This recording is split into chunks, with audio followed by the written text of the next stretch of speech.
Hi there, my name is Angela. Welcome to my channel. I'm going to be talking about the monkey bars of homeschooling. Today's video is the second video in a series of 4 about how to start homeschooling. Have you taught your child how to do the monkey bars? Or maybe you're in the midst of it with the younger sibling. It's very much sort of hands-on, right? While your child is busy going from bar to bar with their hands, you are holding on very tightly to their legs. Well, starting homeschooling and during the foundation phase, that's we're talking about the early years, right? The early grades. It's very much like teaching your child how to do monkey bars. Let me explain. When they start off, you've got them firmly by their legs, and you can't really see what's happening at the top. But with your voice, you're busy guiding and you're saying how to grip the bars and how to change hands, go from one bar to the other, still holding on to their legs firmly. And over time, as they practice, they start getting more confident, and you can feel they're actually taking the weight. They're actually taking their weight, and you don't have to hold them up so much. And so you let them drop a bit, right? But they're actually holding themselves up, but you still hold them by their legs. And you can start telling them how to use their body and swing from, get that momentum of the swing so they can actually swing from bar to bar. And then one day they say, okay, Mom, you can let go. And you're standing there underneath their feet and you're busy and you're right there. They don't want you to leave, but they actually want to try on their own. And during this time, you're just keeping a careful watch, and you sort of you're ready in case you need to catch. But they start getting that feeling, that monkey feeling of going from bar to bar. And then before you know it, they're busy flying. And you're now sitting on the sideline and you're cheering on. So homeschooling and starting homeschooling, it's very much like that. Because you are a team, you're doing this together, but in the beginning stages, you need to support a lot.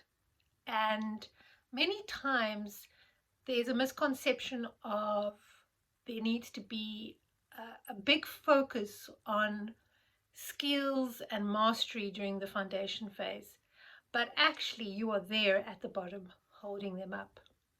And the child actually learns. If they're left without having pressure to perform or to be able to do something quickly, they actually gain momentum and they gain skills over time. And if for every child it's different, and if we allow them to, under our guidance, but sort of allow them to figure things out for themselves, and they'll start holding their own weight. Before you know it, they are busy swinging. But there's no time limit to this. And many times with grades, they say that a certain amount of things have to happen, a certain amount of skills or mastery has to happen within your first year of schooling. And then on the second, you need to build on this.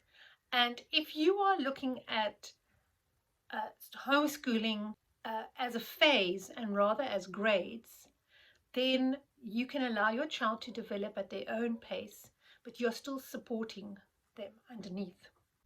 So what does this look like practically? So when you start with grade R and then you move on to grade 1, I'm using grades so that just that you know more or less where you are in the phase. You don't have to be so concerned about getting it right very quickly or getting it right within a time frame. And sometimes as moms, we get frustrated because we don't see any results. But just remember that you are right at the beginning. And if I compare it now to the monkey bars, they are just getting the hang of how to hold this bar. So don't put too much pressure on the technique. They will get to it as they start feeling more confident. Then they'll start gripping harder, right? So as they start feeling more confident, say with sounds, if we're talking about learning to read, and about the sounds, and seeing their eyes start focusing on blended sounds, then as they are feeling, oh, I can try this, let me try reading this together or putting this together, where they start decoding words. um, this is something, if we can leave it without putting a time limit or a pressure on them, it will come. So some children learn to read very quickly and others need a bit of time. But if you can take the frustration out of it, let me put it that way, it will happen. I'm talking about now if there aren't any underlying learning disabilities or obstacles.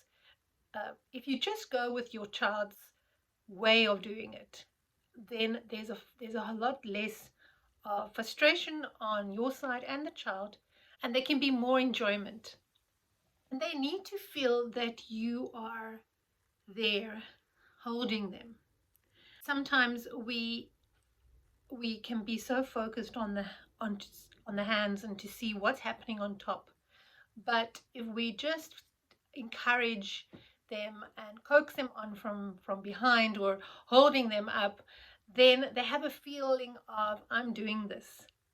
Do you remember when your child, if you have been in the situation when your child learned to do the monkey bars for themselves, that feeling of accomplishment, that they finally have got it right and they can swing, it's such a great victory. And it's the same of, if you're relating it to when they suddenly find that they are busy reading and they did it themselves, but you're busy there all along supporting them and holding them up.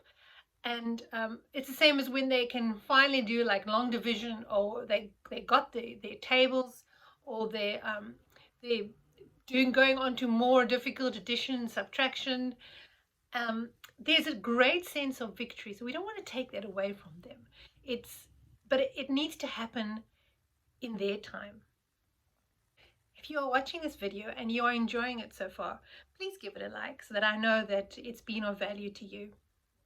So I just want to encourage you that if you have just started or you've been going for a while and you're not seeing any results, don't get impatient.